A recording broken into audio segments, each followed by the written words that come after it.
Tampa or right around Sarasota in the next couple of hours. See the banding and the heaviest rain? That's across the peninsula. It's giving it up a little bit tornadic activity in the southwestern quadrant. But that being said, a tornado watch is in effect for a huge swath until 9 p.m. Here comes the storm. There's Tampa. There's the eye. There's the eye wall. There's the heaviest rain.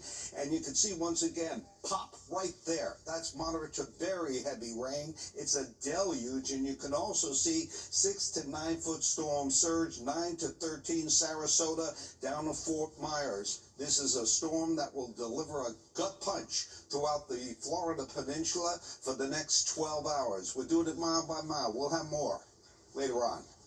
Okay, G, thank you. Well, Hurricane Milton getting closer to landfall, but the storm's effects we've shown it to you, already pretty strong. Expect to get much worse as it gets closer and closer to Florida's west coast and beyond. Yeah, James Ford has been monitoring the storm's progress all day, and he's got the very latest for us. James. And here's what we know. Milton is on course to be the strongest storm to hit the west coast of Florida in 100 years. Yes, that sounds bad. It is bad, but the reality is even worse, with this storm coming less than 2 weeks after Hurricane Helene. And we're just starting to see the destruction that this hurricane is capable of doing. This is one of about a half dozen tornadoes generated by the far outer bands of Hurricane Milton. There it is. It's on the ground. This is just the beginning of the effects of the massive storm. What's also beginning? Rain. Lots of it. Already enough to make flooding a risk. This area got 30 inches of rain all year last year.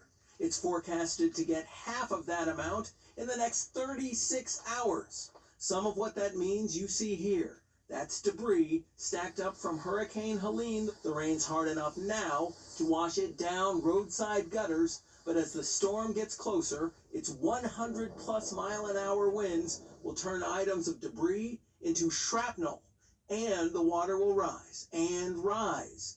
Notice that most homes here are 1 story tall. With Helene, we had about 6 feet of water inside our home, and they're predicting the surge to be about 10 to 15 feet. Hoping I have a home to come back to.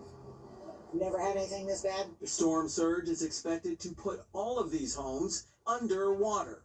It's why so many people have gone to shelters, or like this family, they're at hotels. This one is on relatively high ground, and still... Are we going to have to spend part of the time in the hallway with the possibility of windows being blown out? It will get worse, as one emergency manager points out, and watch the sign language interpreter next to her. We're talking about buildings, homes, being wiped off of their foundations. That is unsurvivable. Still, some residents are choosing to stay put. We're being told that we need to leave. We're scared to make, are we making the right decision? Now that is in spite of the fact that Hurricane Helene blew a destructive path through the area days ago, killing at least 227 people. Emergency managers have now instructed people in coastal communities who did not evacuate already to shelter in place. And along with that instruction, they're telling people to write their name with a waterproof marker on their forearm so they could be identified if they perish. Sadly, Shirley and Corey, it is just that serious. Yeah, and it's just beginning as you talk to us now. All right, James Ford, thank you so much. And we will have a live report for you from Tampa in less than 10 minutes. You can stay with Pix 11 throughout the night. Also, tune into Pix Plus tonight between 8 and 10 p.m. to watch our sister station broadcast the latest on Hurricane Milton out of Tampa. And for information on how you can donate to help those in need, just go to pix11.com/help.